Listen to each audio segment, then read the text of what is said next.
All right, welcome back. So, if you're the one leading a change, you already know that resistance isn't just a possibility, it's pretty much a guarantee. Today, we're going to do a really deep dive into the skills you absolutely need to manage that resistance. This is for anyone who really wants to master this stuff, especially if you're, prepping for a certification or just want to become the go-to expert in your field. Let's get into it.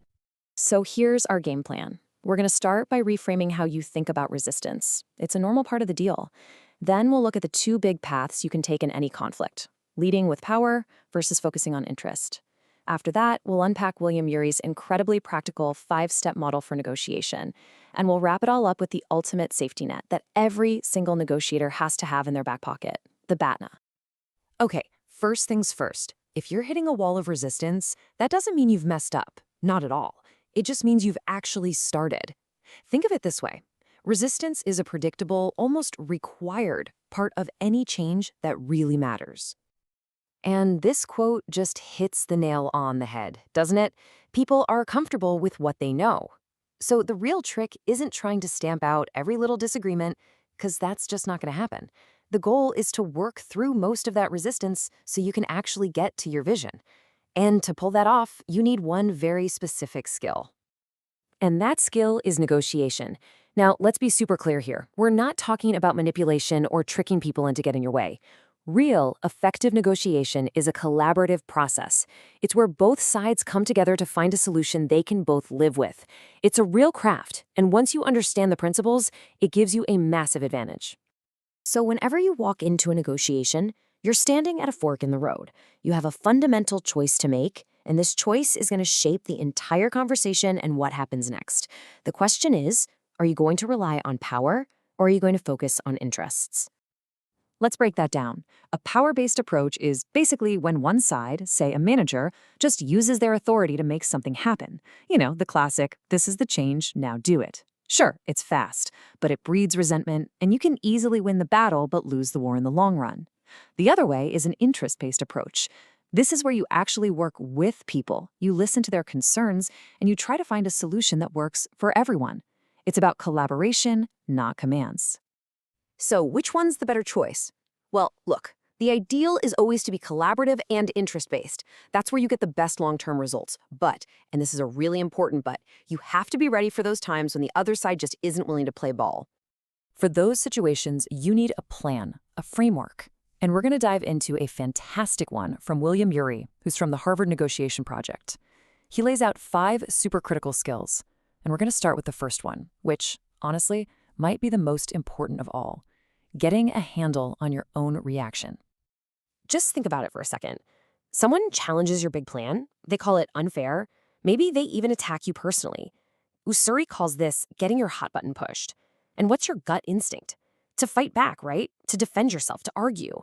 But that just throws fuel on the fire, and you end up in this endless, unproductive loop. You actually lose control. So what do you do instead? You go to the balcony. It's a great metaphor for just taking a mental step back from the situation. You have to recognize that knee-jerk impulse to react, take a breath, and shift your focus back to the problem, not the person attacking you. That little pause is everything. It's where you get your control back and can choose your next move wisely instead of just reacting. All right, so you've made it to the balcony, you're cool and calm. Now you can roll out the next 3 steps. And what's so interesting is that these techniques are all really counterintuitive.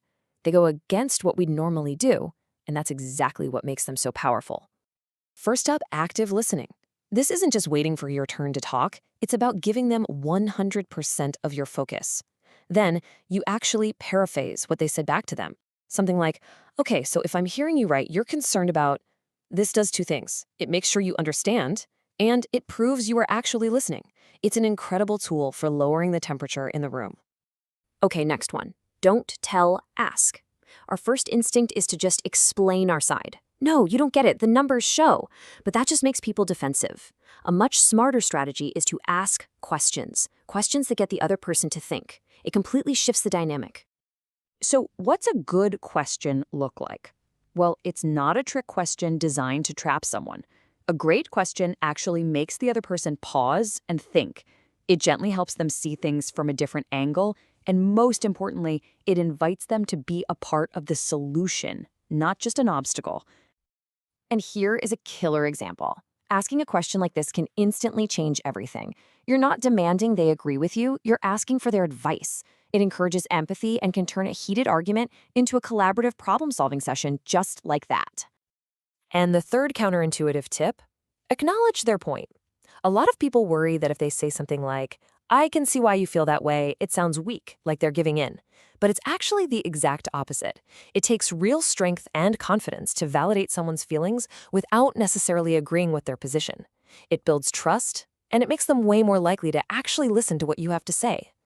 Okay, so you've gone to the balcony, you've listened, you've asked good questions, you've acknowledged their side of things.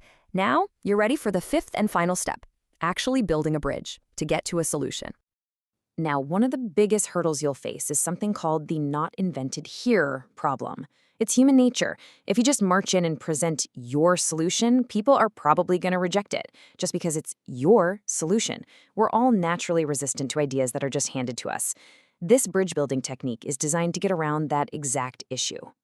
So how do you do it? How do you build this bridge? You start on their side of the river, you take an interest or a concern that they've already brought up, then you frame the whole thing as a shared problem to solve together.